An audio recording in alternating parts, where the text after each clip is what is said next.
तो शुरुआत में जब मैंने बॉडी बिल्डिंग और फैट लॉस की जर्नी शुरू की तो मैं पापा के डंबल के साथ ही अपनी एक्सरसाइज करता था। पर इतनी एक्सरसाइज करने के बावजूद मैं कमजोर होता हुआ चला जा रहा था, क्योंकि उस समय मैं इतना हैवी वर्कआउट कर रहा था और बहुत कम कैलोरी ले रहा था। और फिर मुझे पता चला डाइट और रेस्ट की इंपॉर्टेंस क्या होती है हम लोग की लाइफ में। एक बॉडी बिल्डिंग के करियर में एक्सरसाइज बस 50% ही काम आती है, उसके साथ साथ 50% आपकी रिकवरी काम आती है, जो की मिलती है अच्छी डाइट और स्लीप से।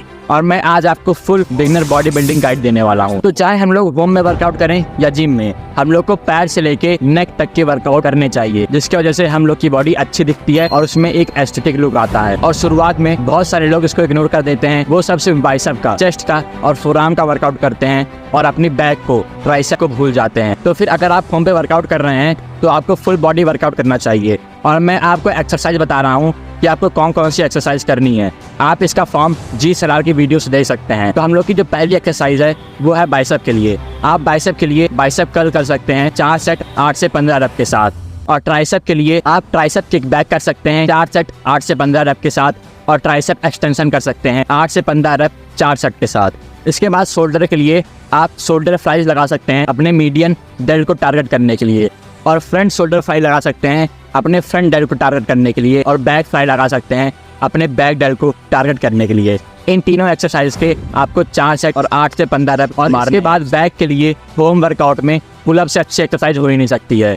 आप पुलअप कर सकते हैं 50 से 60 पुलअप रोज। और इसके बाद लेग के लिए आप एक बैग में ईंट डाल के जितना आप वेट उठा सकते हैं 8 से 15 रप के लिए स्क्वाट मार सकते हैं। ये वर्कआउट मैं पहले करता था, पर पहले मेरे पास 1-2 डंबल और बारबल रखे हुए थे, जिसकी वजह से मैं अच्छे से वर्कआउट कर पाता था। और अगर आपके पास 700 से 800 का बजट है तो फिर आप एक बारबल और वेट मंगा सकते हैं। और ये एक्सरसाइज आपको रोज करनी है। और कभी कभार अगर आपके आर्म में पेन आ रहा है, आपकी बैक में पेन आ रहा है, तो फिर आप उस मसल को टारगेट ना करो, क्योंकि हम लोग की रिकवरी बहुत ज़्यादा इंपॉर्टेंट है बॉडी बिल्डिंग के लिए। और हम लोग इसको इग्नोर कर देते हैं, अपनी डाइट को और अपनी स्लीप को। और मेरा दूसरा पॉइंट है डाइट का। और डाइट में प्रोटीन बहुत ही ज़्यादा इंपॉर्टेंट रहता है अपनी मसल की रिकवरी के लिए। और प्रोटीन हम लोग को अपनी बॉडी वेट का दुगना लेना है। जैसे मेरा बॉडी वेट है 65 और मुझको 130 ग्राम प्रोटीन चाहिए। और जो भी आपका वेट हो उससे आप दुगना प्रोटीन लीजिए और इसको कैलकुलेट करिए। और कैलकुलेट करने के लिए आपको एक मेजरिंग स्केल चाहिए और MyFitnessPal का मोड APK चाहिए, जो कि फ्री है, पर आपको वेट स्केल में अपना पैसा इन्वेस्ट करना पड़ेगा। तो फिर आपसे जो चीज़ आप खाओगे उसको आपको मेजर करके खाना है। अगर आप रोटी खा रहे हो तो उसको वेट स्केल में रखो और मेजर करो। चावल खा रहे हो तो उसको मेजर करो। दाल पी रहे हो तो उसको मेजर करो और उस मेजर को MyFitnessPal ऐप में ले जाओ। और MyFitnessPal ऐप का आप मोड APK डाउनलोड कर सकते हो, जो कि एकदम फ्री है। और इसके बाद आप उस पर जाओ और सर्च करो तवा रोटी। और तवा रोटी में आप जितना ग्राम खा रहे हो उतना ग्राम खाओ। और जैसे मैं 200 ग्राम पहली बार में खाता हूँ अपने दोपहर की मील में, और 2 कप चावल लेता हूँ, 250 ml दाल लेता हूँ और 1 मीडियम आलू लेता हूँ, जिसकी वजह से मुझको इतनी कैलोरी मिलती है। सुबह सुबह मैं 100 ग्राम चना खाता हूँ। उसके बाद 2 बजे मैं फिर से 4 रोटी, 2 कप चावल और 250 ml दाल लेता हूँ।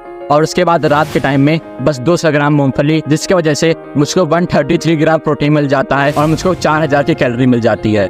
ये पॉइंट मैं बताना भूल गया कि अगर आप अभी किसी भी स्टेज में हो, चाहे आप पतले हो, बहुत ज़्यादा पतले हो, या फिर आप बहुत ज़्यादा मोटे हो, आपको अभी बल्किंग करनी है। क्योंकि अगर हम लोग को एस्थेटिक बॉडी चाहिए अपने फ्यूचर के हिसाब से, तो हम लोग को पहले बल्किंग करनी पड़ती है, फिर कटिंग करनी पड़ती है, और तभी हम लोग की बॉडी अच्छी लगती है।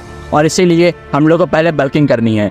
प्लीज़ मेरी वाली गलती ना करिएगा जो मैंने की थी। तो आपको कितनी कैलोरी खानी है इसको जानने के लिए आप गूगल में कैलोरी कैलकुलेटर सर्च करिए और पहले लिंक पे जाइए, जहाँ पे आप अपनी सारी डिटेल फिल करिए, आपका एज, जेंडर, आपकी हाइट, आपका वेट। और उसके बाद वहाँ पे आपको आपकी मेंटेनेंस कैलोरी दिख जाएगी सबसे ऊपर साइड। और आपको उस मेंटेनेंस कैलोरी से 500 प्लस कैलोरी खानी है। जैसे मेरी मेंटेनेंस कैलोरी है 2800 और मुझको खानी है लगभग 3500 और मैं ले रहा हूँ 4000, मतलब मेरी कैलोरी ज़्यादा है। और मैं इसको कम करने के लिए अपनी डाइट से कुछ चीज़ हटा सकता हूँ। जैसे दूसरी बात, मैं अपनी डाइट से रोटी हटा सकता हूँ और मेरी कैलोरी एकदम अच्छी हो जाएगी। और मैं एक और बात बता दूँ, आपने इतने साल बहुत घटिया काम किया है, बहुत घटिया डाइट ली है, और बॉडी बिल्डिंग में प्लीज़ कभी भी चीट ना करिएगा, कोई भी जंक फूड ना खाइएगा, क्योंकि आप इतनी मेहनत करके अपनी अंदर की हेल्थ को अच्छा बनाओगे और फिर आप चीट मील लेके उसको बर्बाद कर दोगे। और आपने बहुत साल बहुत घटिया काम किया है, कोई एक्सरसाइज नहीं की है, आपने डाइट पर ध्यान नहीं दिया है, और जिसकी वजह से आपकी बॉडी बहुत बेकार है। आप रिग्रेट करते हो उस बॉडी के ऊपर और आपको बॉडी बिल्डिंग में कम से कम 2 से 3 साल बिताना पड़ेगा एक अच्छे एस्थेटिक लुक के लिए, और 5 से 6 महीने में ही आपकी स्ट्रेंथ बहुत ज़्यादा बढ़ जाएगी, क्योंकि एक 2 kg के बच्चे को पैदा होने में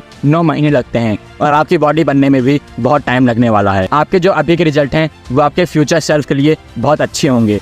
आप अभी मेहनत कर रहे हो अपनी फ्यूचर सेल्फ को अच्छा बनाने के लिए, बाकी अपने प्रेजेंट की सेल्फ को अच्छा बनाने के लिए। स्लीप बहुत ही ज़्यादा इंपॉर्टेंट है हम लोग की रिकवरी के लिए। हम लोग डाइट और एक्सरसाइज कर लिए हैं जिसकी वजह से हम लोग का 90% काम हो गया है, और स्लीप को भी हम लोग को बहुत ज़्यादा अच्छा बनाना है। हम लोग को मिनिमम 7 से 8 घंटे की स्लीप लेनी है, और स्लीप को अच्छा करने के लिए, एक डीप स्लीप के फ्लो में सोने के लिए आप मेरी ये वाली वीडियो देख सकते हैं। शुक्रिया।